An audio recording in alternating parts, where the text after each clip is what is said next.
Hi, I'm Laura Mize, pediatric speech-language pathologist, and welcome to TeachMeToTalk.com's Therapy Tip of the Week.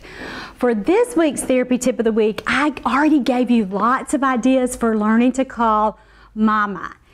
And then it hit me when I was preparing to shoot this video that there's a whole group of moms who aren't going to hear that word this Mother's Day.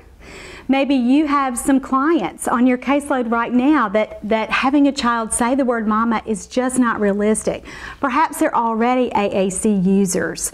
AAC stands for Alternative Augmentative Communication, and children who are signing or using PACs or any kind of picture device or any other speech generated device or app, they're already using AAC. So what can we do for those moms?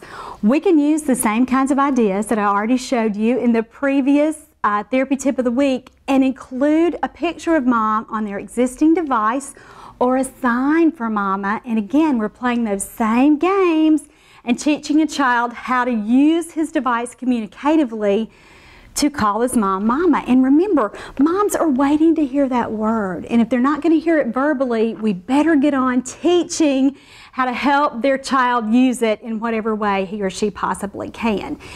If you have a child on your caseload that you haven't used AAC with, but you're thinking, gosh, this might be something I want to explore, now is a perfect time. And again, I wouldn't recommend that you start with something really high tech if you've never used that before. I like these Big Macs switches. Now, Big Macs have been around for a long time, but I still use mine, particularly when we're first starting with a child and introducing AAC. Big Macs are cheap. They're about $100. They're totally portable.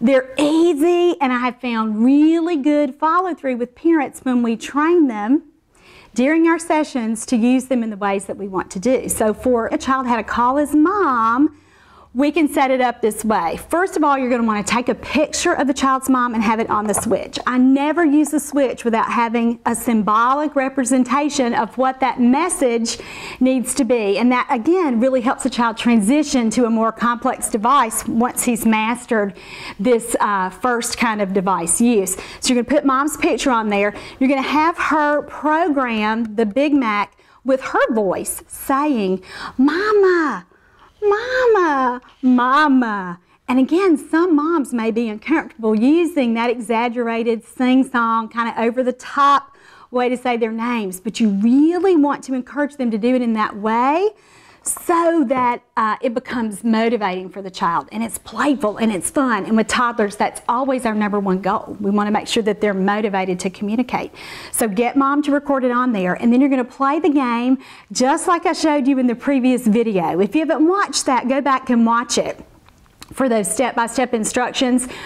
But with this kind of child, we're going to have him hit the switch to do his part here rather than saying the word mama. Now you're still going to model mama, mama as mom hides, and she's still going to wait for that, wait to hear the device activated and hear the mama, mama, mama. Then she's going to pop out in her very animated, excited way to really reward and reinforce her child's communicative attempts. You're going to have to repeat it over and over and over, so this isn't going to be something that you may be able to teach a child to do even in one session, and that's okay.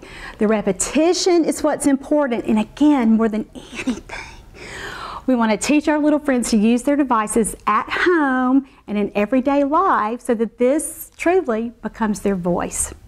I hope I've given you some new ideas. That's all for today. I'm Laura Mize, pediatric speech-language pathologist, and thanks for watching TeachMeToTalk.com's Therapy Tip of the Week. Happy Mother's Day.